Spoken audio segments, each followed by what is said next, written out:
The Moon's Shadow on Earth, seen on August 11, 1999 from the Russian Mir space station. Those in the shadow's path, the path of totality, see a total solar eclipse. Outside the shadow, you might see a partial solar eclipse. Image via Mir 27 Cruci NES. This shadow moves across the Earth at some 1,200 miles per hour, or nearly 2,000 kilometers per hour. Will the astronauts aboard ISS see it and capture an image on Monday, August 21? U.S. roads will be crowded on Monday with travelers to the path of totality of the August 21, 2017 solar eclipse. But no one has traveled farther than the astronauts aboard the International Space Station ISS.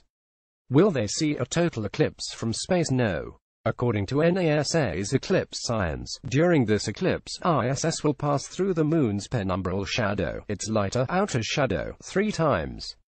It won't ever pass through the darker, inner portion of the Moon's shadow, called the umbra.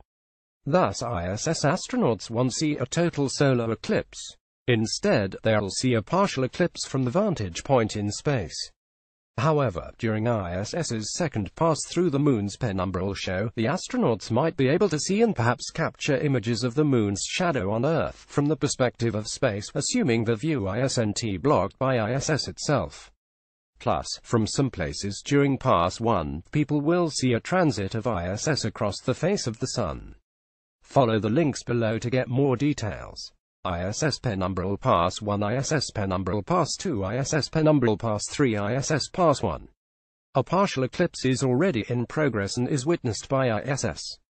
Image via NASA. Event times for pass 1 via NASA. ISS penumbral pass 1. During its first pass through the Moon's penumbra shadow, ISS will experience a partial solar eclipse with 38.0% of the Sun covered up at maximum. ISS will not see the Moon's umbra on the Earth's surface during this pass, or any of the 3 passes it makes through the Moon's shadow. In Pass 1, ISS passes over the western United States and southeastern Canada. At the time of the figure 164,033 GMT, the total portion of the eclipse has not yet started for the Earth.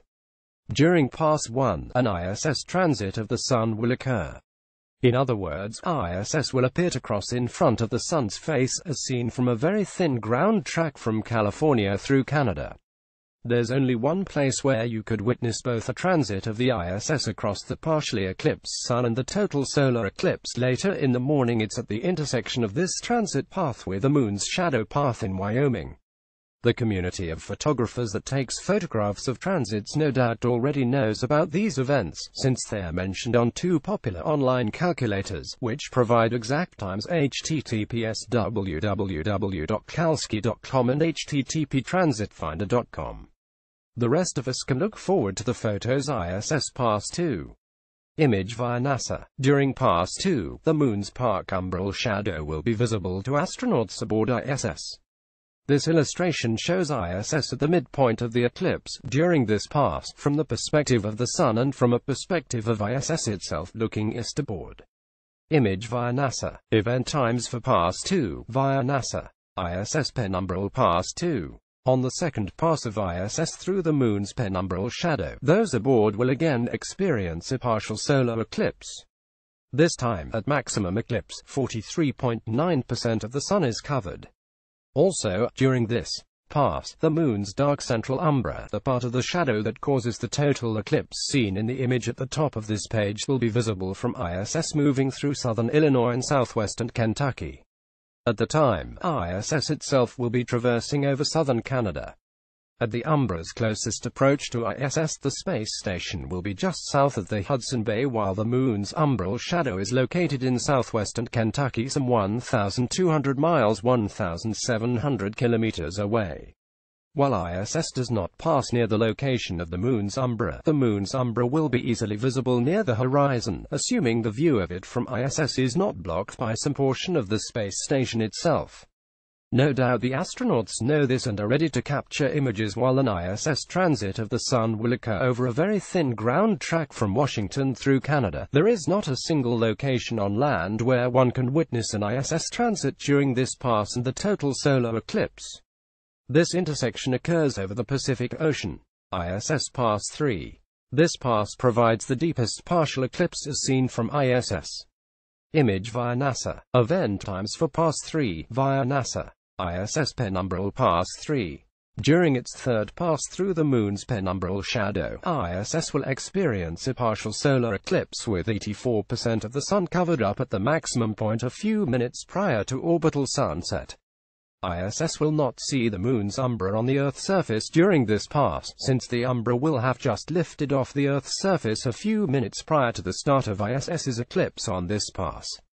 However, this pass offers the opportunity to see the Sun partially eclipsed as it sets into the atmosphere with 26.7% of the Sun covered by the Moon, assuming no structural blockage by ISS itself. The figure below represents ISS's location at maximum eclipse, which occurs a few minutes prior to sunset as viewed from the Sun. While an ISS transit of the Sun will occur over a very thin ground track across Canada during this pass, there is not a single location on land where one can witness an ISS transit during this pass and the total solar eclipse. This intersection occurs over the Pacific Ocean. The solar eclipse of March 20, 2015, as captured from aboard the International Space Station by astronaut Samantha Cristoforetti. Check out her series of 21 photos of that eclipse. Bottom line: a page of information, based on info at NASA's Eclipse Science, that describes 3 passes of the International Space Station through the Moon's penumbral shadow during the August 21, 2017 total solar eclipse.